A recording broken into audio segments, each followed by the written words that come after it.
tomorrow with Ruben Amorim and Harry Maguire. Please indicate who your question is for. Let's get going with Sky. Ruben, if I can start with you. Obviously, you had some strong words after the Brighton game, I know that. What response have you seen from your players after what you said? First of all, I want to talk about that. I was talking more for myself than from my players, because I was talking that, and you have to find out a coach that starts a job and lose 8 games, I think, 7 games in the first 10. So it's more for me. I was talking more about me than the players. I also talk in the same response about I was not helping my players. And if you look around, every time I speak, and I speak a lot, every time you push about the players are not good enough, I never put the spot on my players. So I understand. I gave you that headline, and I'm frustrated sometimes, and sometimes I should not say that in that terms, but it is what it is, and that's it. Sometimes it's really hard to hide the frustration in some moments, but the good thing is that I said the same things in a different way in the dressing room 5 minutes before, so the response was quite normal, because I'm really blunt with my players, and they train well, they are ready for this game, and let's see tomorrow. And Harry, how does that land in the dressing room when you hear your manager describe the team as possibly the worst in the club's history? No, I think as players, obviously after the game, we was really frustrated, disappointed, coming off the back of a good away performance and then beating Southampton. Going into the game, we was confident, and we felt like we had the belief that we can go and beat Brighton, and ultimately we didn't perform well enough on the day. So we've got to look at ourselves. We've got to take responsibility on ourselves, and as an individual, that's what I do. I go home and think about how I can help this team improve and get back to where we want to get back to, and that's challenging a lot higher than we are in the league. So for me, it's about us players just taking responsibility on ourselves and improving individually, which will help the team improve. Harry, you've played quite well recently. I know things haven't been going so well for the team, but the manager said last week you're a leader again. Do you feel as though it has benefited you not being the captain of the club? Because, as you said recently, your form over the past 18 months has been quite consistent. No, I wouldn't put it down to that, to be honest. Whether I'm captain or not, I do see myself as a leader in this group of players. I'm experienced now. I've been at the club over 5 years, and I know that in times when you play for this club, that there's so many ups and downs, and every game that you lose, there's a lot of scrutiny on the players, and players get targeted, and I think that's part and parcel of playing for this club. You've got to accept and take the responsibility on, and I think, look, I look at previous players, and I've spoke about this before, the likes of players like Wayne Rooney and David Beckham. They had large amount of scrutiny on them, and they was world-class players. So if it can happen to them, it can happen to anybody, and it's part and parcel of playing for this club. And listen, playing for this club's a huge privilege and a huge honour, and I wouldn't change it for anything. And just regarding that scrutiny, I mean, Joshua Zirkzee had some dreadful stick a few weeks ago, and he's played well since. Did you ever speak to him, because you've been through similar experiences at times? No, I sent him a message privately after the game. But listen, Josh is a good player. You don't play for this club if you're not a good player. He's got to bring that belief out and that confidence out in himself. And I always say in football, there's always another game, and there's always a next opportunity. And with Josh obviously coming on against Arsenal, he really changed the game for us. And then to score that winning penalty, probably give him a lot of confidence and belief that he belongs at this club. So the fans have been brilliant with him. Of trophies in club football. But at the moment we're not playing well enough as a team, and the league table shows that. So I can only keep going on about it. We've got to take responsibility on as players. We've got to stop looking for excuses and blaming things, and it's really important that as an individual you improve yourself, you come into training, you give absolute everything, and that's only what we can do. Ruben, I take on board what you said right at the start, but if you're taking responsibility away from the players, then you put it on you, and someone has to take responsibility for the fact that Manchester United are 14th in the. I'm not taking responsibility from the players. What I'm saying that is the message that you guys show was that I was putting on the players. What I was saying is that you have to look really hard to find the team of Manchester United in 10 games that lose 7 games. In that is on me, because it's the same players doing worse with a new coach. That's my only concern in the moment. But I'm not taking anything from the players. What I'm saying is that we have to improve in the details, and I explained that.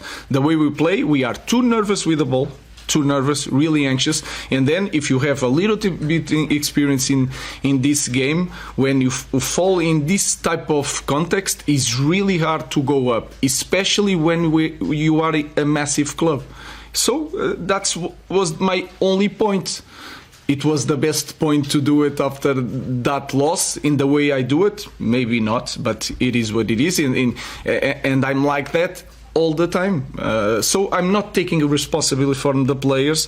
I'm saying, I'm really, really direct in things. I'm saying in this moment, we are performing really bad, and our results are really bad in the moment. So it's everything together, the players, the staff, the technical stuff. So I'm not taking responsibility. I'm just pointing that I'm the biggest responsible of the performance and the results, because I'm the coach and I have that responsibility. Ruben, you've spoken a couple of times about the anxiety that you feel sometimes at Old Trafford. Is it becoming harder to play there at the moment as opposed to being away? And is there anything that you can do to combat it, that feeling of kind of nervousness, anxiety when you play home games? I think that is clear. I could say different things and say, no, it's the same thing. We have the support of the fans. No, we are more nervous playing at home than away, because we lost a lot of games, like 4 games in 5. So it's getting harder.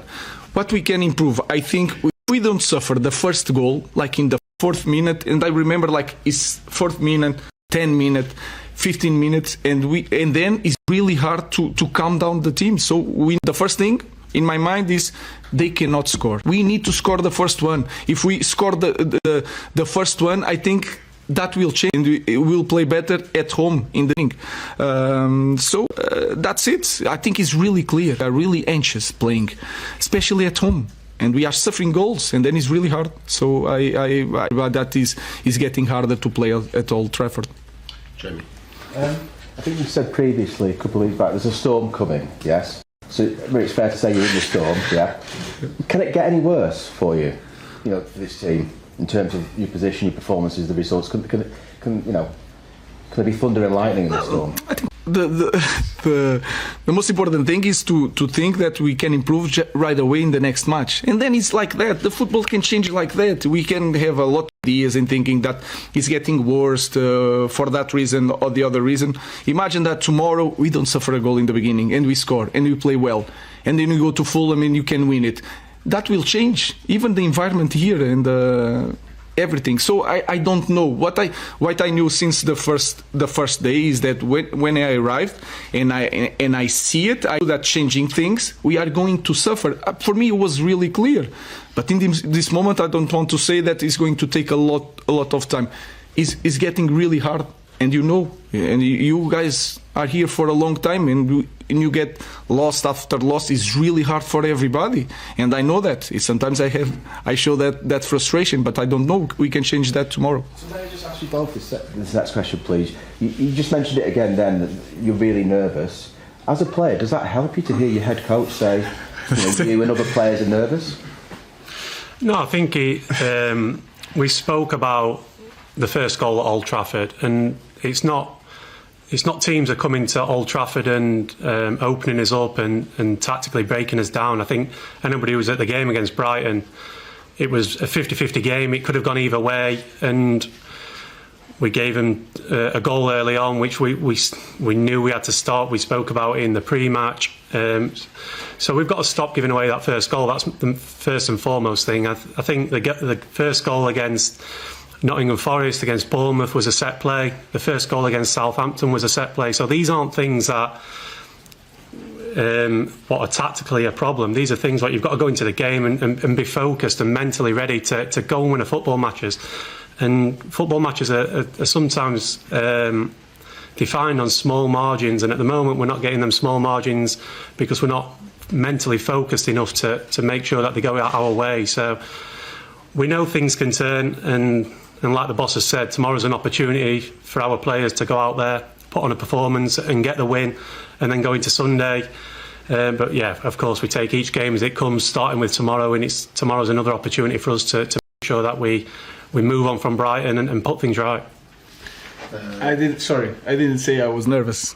The team was nervous. I was frustrated. Frustrated is different from nervous.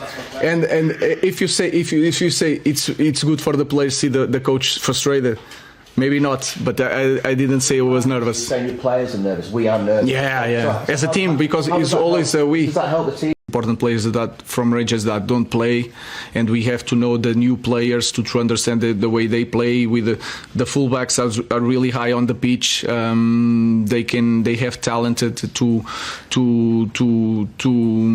score in the final third. So it's one more difficult game is really important for us because we want to skip playoff. It's really important to have time to train. So I expect the same thing that we.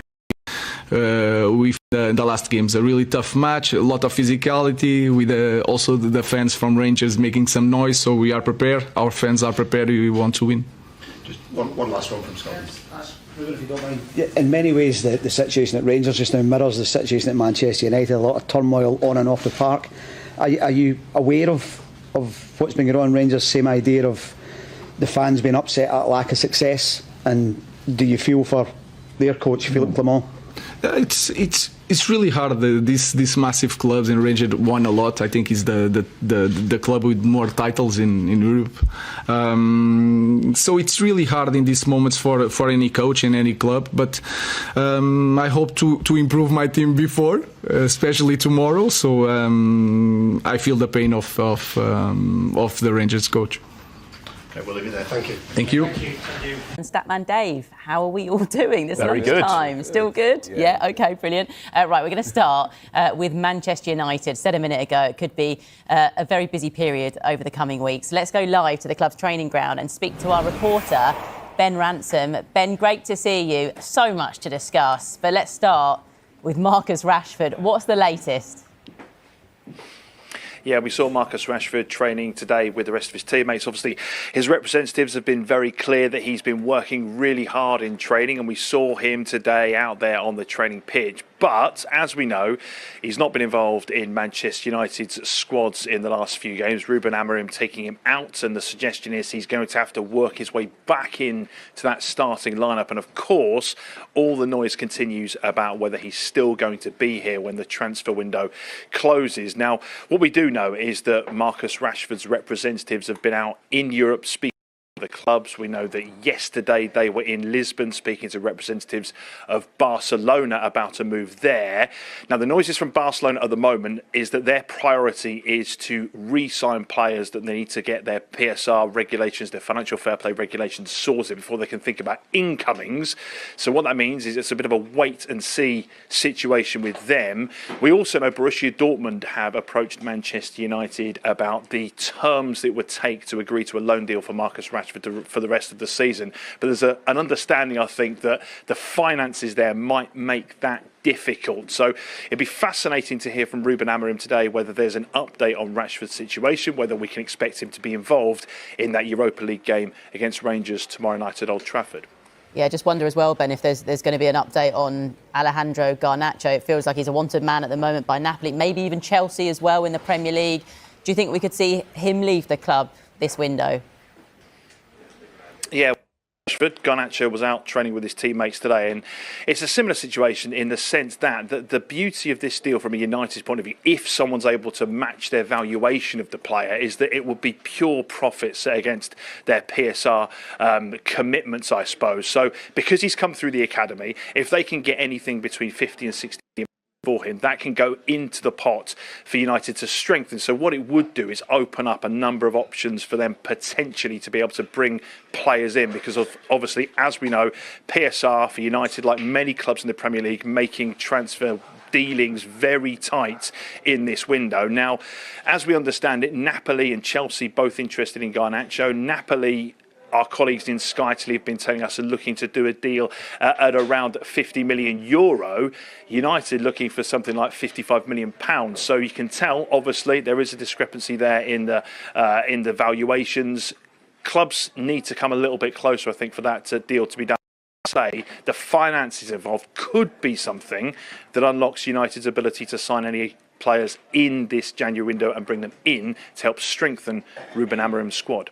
Yeah, and what's been said about incomings then? Any sign of any players coming to the club?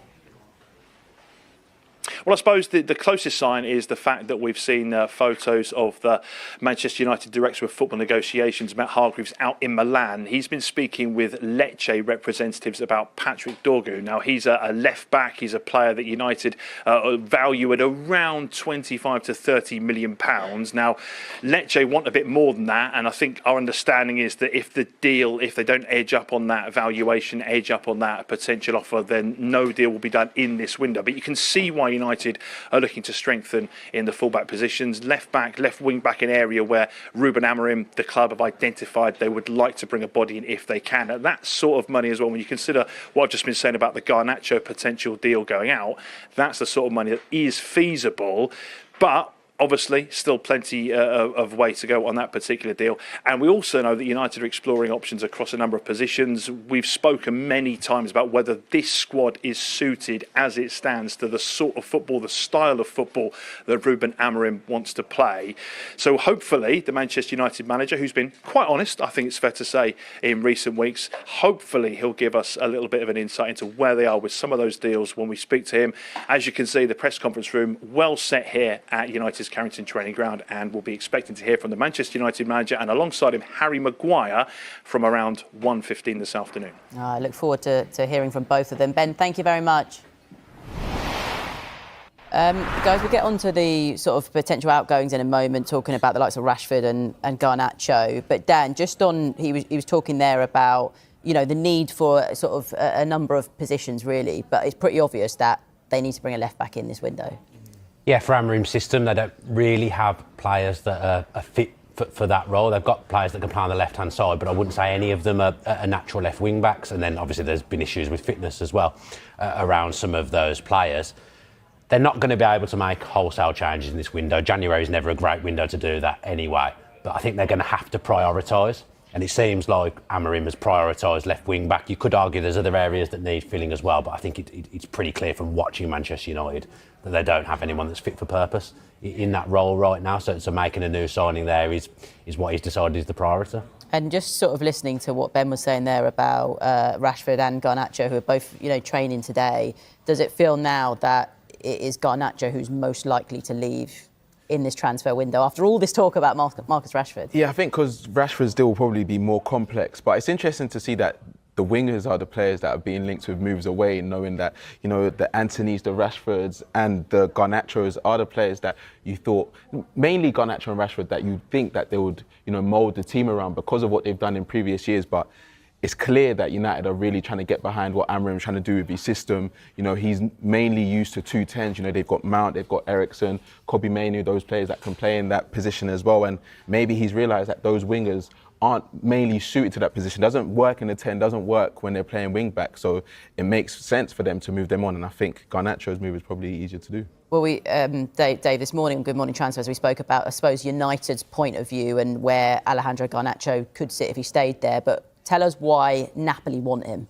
Well, I've done some more homework. Good. Emma, you're lucky about that. And we've got some more numbers to kind of go through right now. And this is the rank in the Manchester United squad of Alejandro Garnacho in the Premier League. And this is a key competition for Manchester United. And a big reason why clubs are interested, the Napolis of the world, the Chelseas of the world, is the statistics are very good. I think one of the things that we forget about is Garnacho is still 20 years old. One of the stats that we brought out last week was players under the age of 21 in Europe's top 5 leagues. Garnacho has been directly involved in more goals than any other player in all competitions. But just looking at the Manchester United squad in terms of goals and assists in the Premier League, 20 already, ranking him third behind both Bruno Fernandes and Marcus Rashford. Similar with shots, key passes, fifth in the squad, so something, part of his game he needs to improve. We've seen him beat players time and time again, look to shoot rather than slip a ball to maybe Erasmus Højlund or find a player on the back post. But moving to shot creating actions, progressive carries, these are all things you want your wingers to do, and Garnacho is number one in the squad for both progressive carries and carries into the penalty area for Manchester United. This is something that we're not really seeing under Ruben Amorim, that if Garnacho does stay at the football club, something that he can improve there, but also his dribbles, mentioned before, into the final third, drawing fouls. But more importantly, that last one at the bottom, tackles in the final third. I think Garnacho is quite active in that first action when defending, especially high up the pitch. And that's something we saw in the FA Cup game recently against Arsenal, where he robbed the ball, basically created a goal for United. So I think Garnacho is obviously a player that has got massive potential. And for 55 million quid, it's difficult for Manchester United not to accept that bid because of PSR and the left wing back that we previously spoke about. Yeah, really interesting. Anything sort of surprise you looking at that, or the other way, or opposite of that, in contrast, and not at all? No, not really. I think it just shows what a good footballer he is, and Dave's right to call out that he is only 20 because he's been playing for the last few years. You do tend to forget he got in at such a young age to begin with. I think if you were to write a list of Manchester United's top 5 best players, to put it simply, I think he would probably be in there. Sure. But I think the problem is for Manchester United is, if they're looking to reshape the squad, how many sellable assets do they have within that squad that are also dispensable? Doesn't mean Garnacho's not a good player. It just means that, there will be interest in him and they'll make that pure profit on him. So that's the reason that they'll be looking to sell him, not because he isn't a good player. And it's the Napoli thing that really, really intrigues me. I think Manchester United fans would hate to see him stay in the Premier League and playing for someone else. I think that would be really tough to watch. I think it's a more acceptable loss if he's to go to Serie A and play for Napoli. And obviously, with him being Argentinian as well, Napoli have had a famous Argentinian player in their past, haven't they? Yeah, I think you make a good point. I mean, Ben spoke there saying ultimately they want to get between 50 and 60 million, and that would be pure profit, of course.